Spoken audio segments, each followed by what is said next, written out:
Hello, I'm Mayor Mickey, and welcome to Friday Wrap. It's August 30th. It was a news-packed week in Burr Ridge, so let's get started. Last Friday's entertainment was called Billy Elton. It was a tribute band. It was our 12th concert on the Green and attracted the largest crowd so far. Attendance was estimated to be around 2,500 people, according to Lisa Shiner. She's the one who initiated and runs these concert events.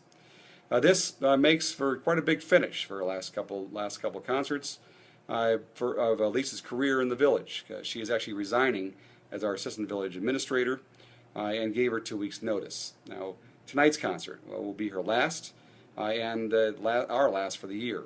Playing is an ABBA tribute band. I hope to see you there. Monday's village board meeting covered some important topics like the proposals for the sale of the Pump Center property along 83rd Street, and a fence around the Villatage. Neither was approved. The request from the new Villatage owner to set up a security fence around the perimeter was rejected by the Plan Commission, and the board accepted that recommendation, or should I say rejection. As far as the Pump Center property, back in May, village officials recommended that the board voted unanimously to allow Pulte Builders to submit an official contract, contingent upon zoning approval, of course, to purchase the Pump Center property on 83rd Street, which actually comprises the 8 acres behind the Pump Center. This week, we were to vote on the acceptance of that tentative offer that would have allowed Pulte to submit plans on their second Savoy Club-like development to the village, and to get the resident and commissioner feedback in a public hearing forum, which is regularly done at a Plan Commission meeting. Now that took a surprising twist when residents showed up to express disapproval before that process had a chance to get started, and Pulte had not planned to send the company representatives needed to answer those very important questions. Now this is an important and complicated issue or topic that requires more explanation as to why the board eventually voted 4-3 to table the discussion of Pulte Builders' offer. Now I intend to better explain the details and circumstances in next week's Friday Wrap, and why it could eventually be either withdrawn or turned down.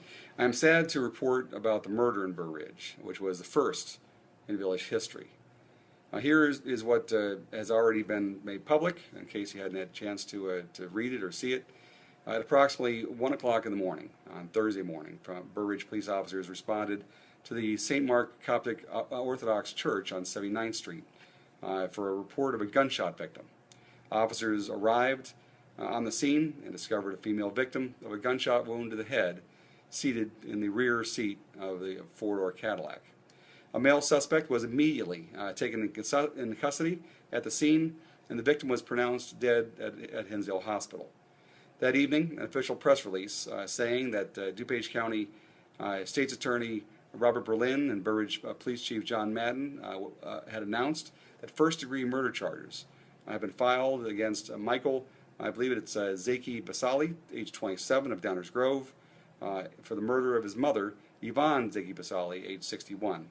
Now, due to the nature of an ongoing investigation, I'm unable to report any more information that's already been released. But I'm hoping that to correct any wrong information about this information that might have been reported, and now further information will be released following the defendant appearing in bond court today. On a personal note, my wife and I dropped off our daughter at a college this week in Milwaukee. I can only hope that we're as ready as she is to start her new chapter in life, something that I'm sure that many of you and your children have already had a chance to experience. If you have any tips, let me know. That's actually where I'm reporting from right now. As a friend said, it is bittersweet. Along the way, though, we had some new experiences ourselves, including staying in a great suburb called Delafield, and catching the beginning of Harley-Davidson's 110th anniversary events being held in and outside of Milwaukee. Now, Burr Ridge is a very special place to live, work, dine, and shop. Help us spread the word, will you? And it's good for business and good for the village. Thanks again. I'm Mayor Mickey. Make it a great week.